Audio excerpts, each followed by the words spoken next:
ketiga, ada pula yang berpendapat bahwa as-sunnah dapat dimaksud dengan Al-Quran dan as-sunnah.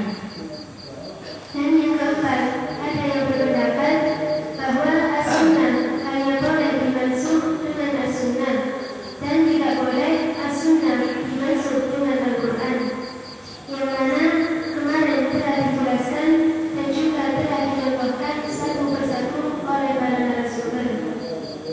Dan juga kemarin kita telah berbincang tentang istilah-istilah di dalam nasakh dan mansukh, yaitu seperti istilah naskhul hukmi wa isbatul qiraah, naskhul qiraah wa hukmi ma'an, dan juga istilah naskhul qiraah wa isbatul hukmi.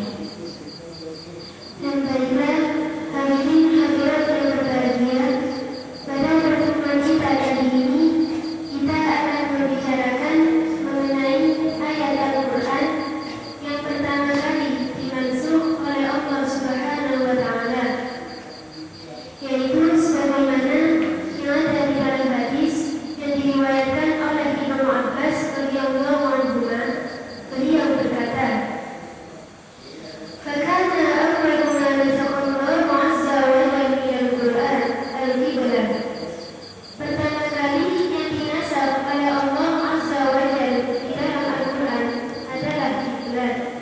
Wadhalik anna Rasulullah sallallahu alaihi wasallam lamma hajara ila al-Madinah.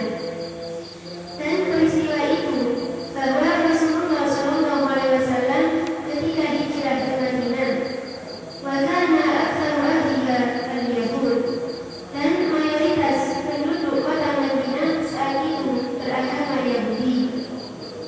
Amarallahu azza wa jalla an yastabdila baital maqdis fakarihatil Yahud bidzalik.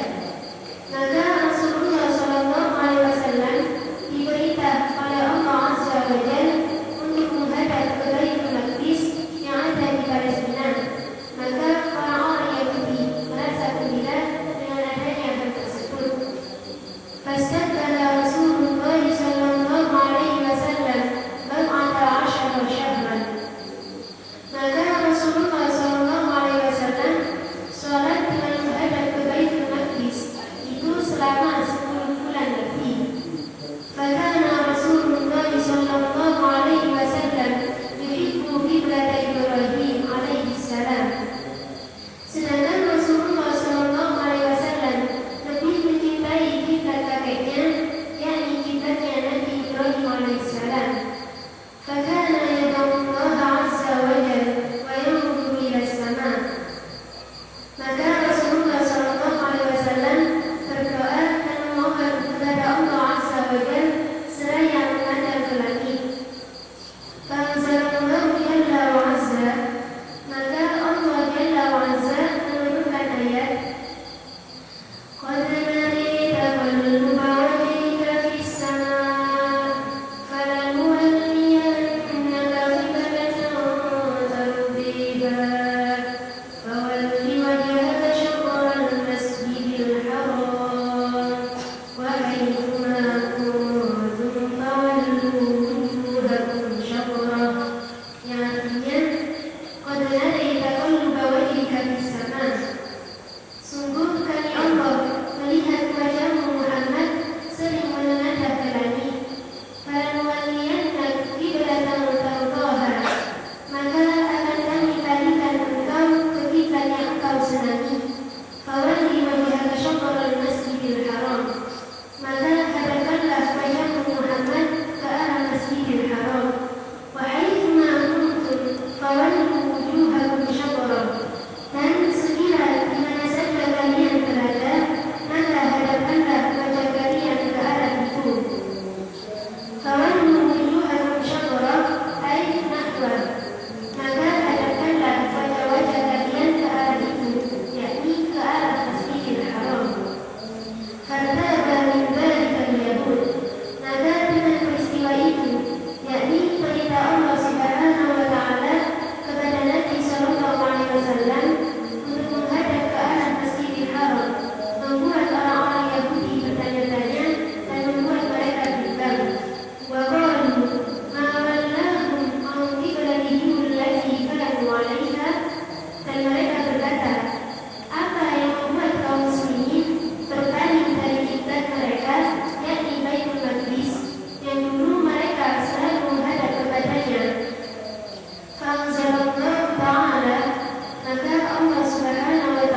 menjadikan kiblat yang dulu kamu berkiblat kepadanya, yakni Baitul Maqdis, kecuali agar supaya kami Allah mengetahui siapa yang mengikuti Rasul dan siapa yang berbalik ke belakang.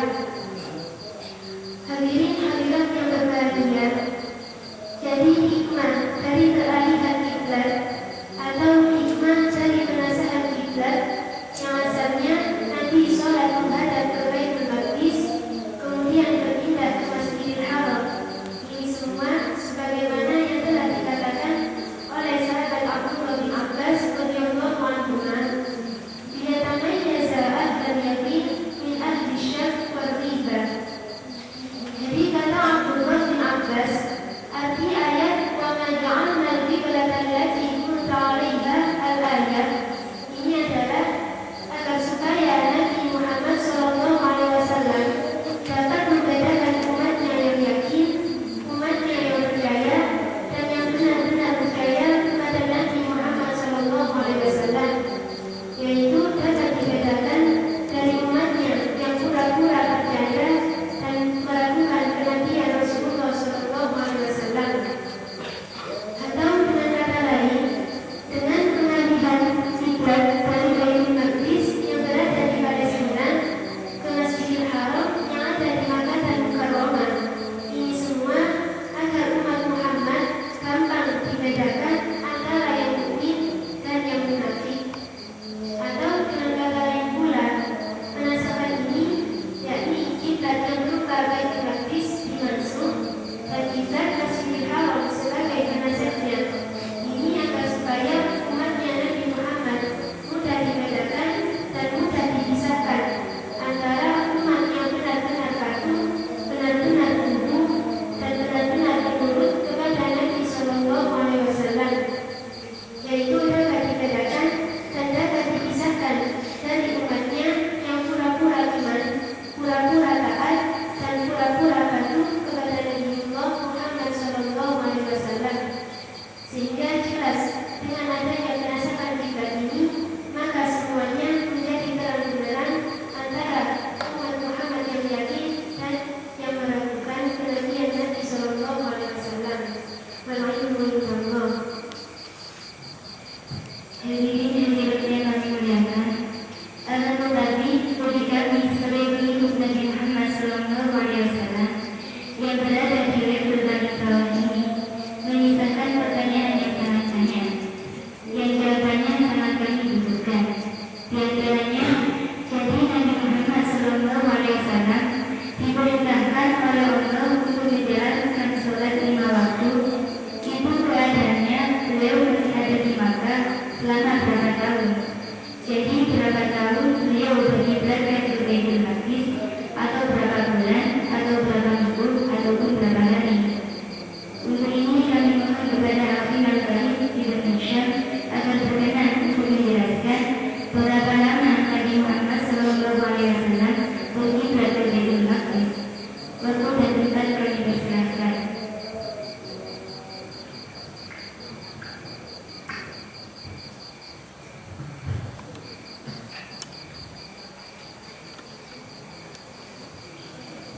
Terima kasih kami ucapkan kepada Al Karimah Nur Fitriyah atas kesempatan yang telah diberikan kepada kami yang berupa berapa lamakah Nabi besar Muhammad SAW sholat berkiblatkan ke Baitul Maqdis yang berada di Palestina. Jawabannya sebagaimana yang telah kami baca atau sebagaimana yang telah kami pelajari di dalam kitab An-Nasikh wal Mansukh yang telah dikarang oleh Abu Ja'far An-Nahas Al-Muradi An-Nahwi. Beliau menyebutkan bahwasanya Nabi Muhammad SAW itu sholat menghadap ke Baitul Maqdis yang berada di Palestina itu selama 16 bulan atau 17 bulan. Jawaban kami ini berdasarkan hadis Nabi Muhammad SAW yang telah diriwayatkan oleh Ibnu Abbas yaitu tepatnya pada halaman 24. Shalla Rasulullah sallallahu alaihi wasallam di Makkah nahwa Baitul Maqdis wal Ka'bah baina yadayhi. Nabi Muhammad sallallahu alaihi wasallam salat di Makkah Al-Mukarramah dengan menghadap ke Baitul Maqdis, sedangkan Ka'bah itu berada di hadapan beliau sallallahu alaihi wasallam.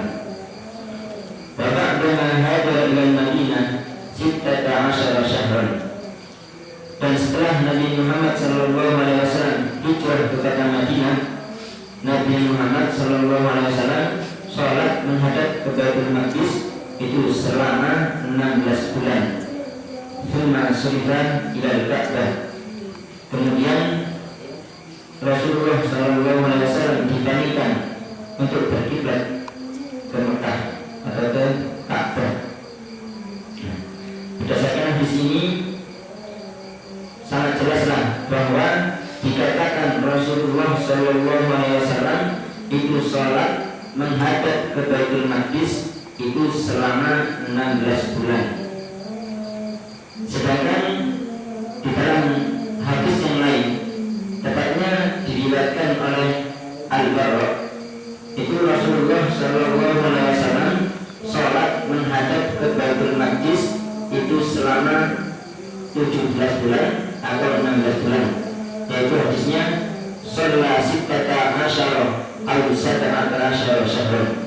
Jadi Rasulullah sallallahu alaihi wasallam salat menghadap ke Baitul Maqdis itu selama 16 bulan atau 17 bulan lamanya.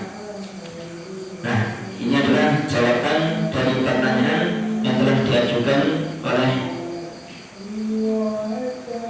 Nur Fitriah, yaitu kalau dihitung setelah Nabi Muhammad SAW hijrah ke kota Madinah. Akan tetapi apabila kita hitung Rasulullah SAW sholat menghadap ke Baitul Maqdis sebelum beliau hijrah ke kota Madinah, itu sangat lama, bukan 16 bulan. Jadi Rasulullah SAW itu diisrakan oleh Allah Subhanahu Wa Taala itu pada tahun 620 atau 621 Masehi. Ini Rasulullah SAW diisrakan oleh Allah untuk mendapatkan wahyu yang berupa sholat 5 waktu. Kemudian Rasulullah SAW hijrah ke kota Madinah itu pada tahun 622 Hijriah. Jadi terhitung 2 tahun Rasulullah SAW itu sholat menghadap ke Baitul Maqdis selama beliau berada di kota Mekah, itu 2 tahun lamanya.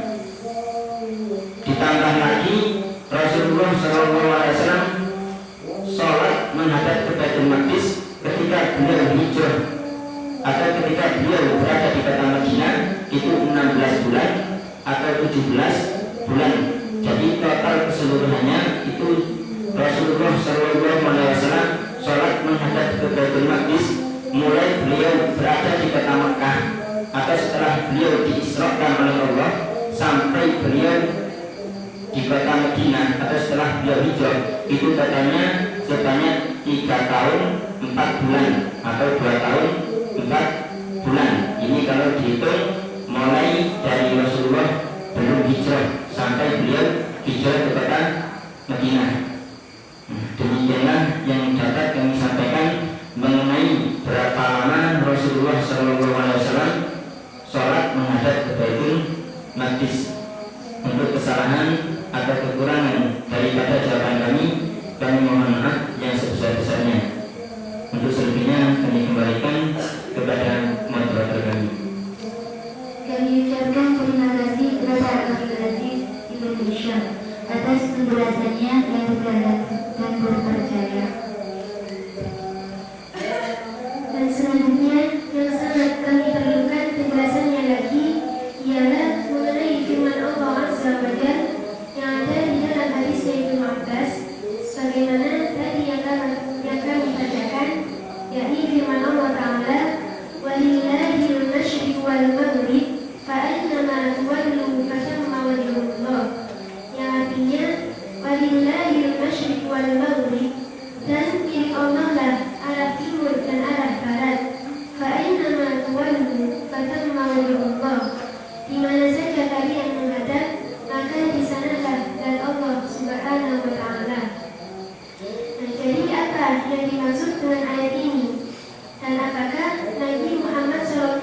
Wasallam diperintahkan oleh Allah untuk sholat menghadap ke Baitul Maqdis dengan ayat walillahil masyriq wal maghrib ini.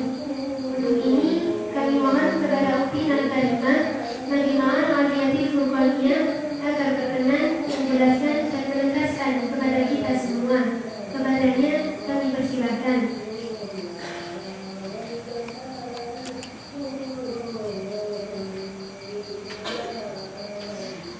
Kami ucapkan terima kasih kepada Uktinal Azizah Sifaratul Memberkati semuanya atas kesempatannya. Memang benar dengan turunnya ayat walillahil masyriq wal maghrib fa aina tuwallu fathamma wajhullah, yang artinya walillahil masyriq wal maghrib, arah timur dan arah barat adalah milik Allah. Fa aina tuwallu fathamma wajhullah, maka kemana saja kalian menghadap, maka disitulah dari Allah. Maksudnya ialah bahwa Allah Subhanahu wa Ta'ala memerintahkan Nabi kita Nabi Muhammad SAW untuk sholat menghadap ke Baitul Maqdis, karena walillahil masyriq wal maghrib, karena arah timur dan arah barat adalah milik Allah. Fa aina tuwallu fathamma wajhullah, maka kemana saja kalian menghadap, maka disitulah dari Allah. Oleh karena itu, Rasulullah SAW sebagaimana yang dijelaskan oleh Ibnu Karim Ibnu Hisham tadi, bahwa Rasulullah SAW setelah Isra Mi'raj, beliau melakukan sholat 5 waktu dan melakukan sholat-sholat sunnah yang lainnya dengan menghadap atau berkiblat ke Baitul Maqdis. Bahkan ditambah lagi dengan setelah beliau dijual ke Madinah selama 16 bulan atau 17 bulan. Dikarenakan firman Allah walillahil masyriq wal maghrib fa aina tuwallu fathamma wajhullah, arah timur dan arah barat adalah milik Allah, maka kemana saja kalian menghadap, maka disitulah milik Allah. Sekian dari kami, mudah-mudahan bisa dimengerti dan terima kasih. Kami ucapkan terima kasih kepada Uktinal Karimah Majma'an Aliyatil Furqaniyah atas penjelasannya. Dan setelah kita mendengarkan penjabaran dan penjelasan tentang pemasangan kiblat dari Baitul Maqdis berpindah ke Masjidil Haram, maka yang ingin kami tanyakan ialah penasaran ini, yakni penasaran kiblat ini termasuk jenis penasaran apa?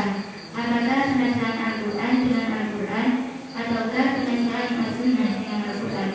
Kami mohon kepada Uktinal Azizah Siti Rahmawati berkenan untuk memberi penjelasan kepada kami.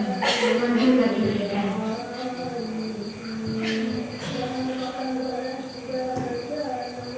Terima kasih atas pertanyaannya yang sangat singkat, akan tetapi sangat padat. Memang penasaran kiblat ini akan rumit apabila kita melihat redaksi-redaksi yang berada di dalam Al-Quran Al-Karim maupun redaksi-redaksi yang berada di dalam kitab-kitab As-Sunnah. Oleh karena itu, kami mohon maaf yang sebesar-besarnya apabila kami keliru atau kami salah di dalam memberikan penjelasan tentang penasaran kiblat ini. Sebagaimana di dalam kitab Al-Iqtibar Fin-Nasikh wal Mansukh, di dalamnya dijelaskan bahwa ulama-ulama berbeda-beda pendapat dan pendapat mereka dapat disimpulkan menjadi 2 kelompok. Kelompok yang pertama, mereka berideologi atau mereka berpandang bahwa yang dimaksud adalah As-Sunnah dan penasarnya atau penggantinya adalah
syatral Masjidil Haram, maka hadapkanlah wajahmu ke arah Masjidil Haram.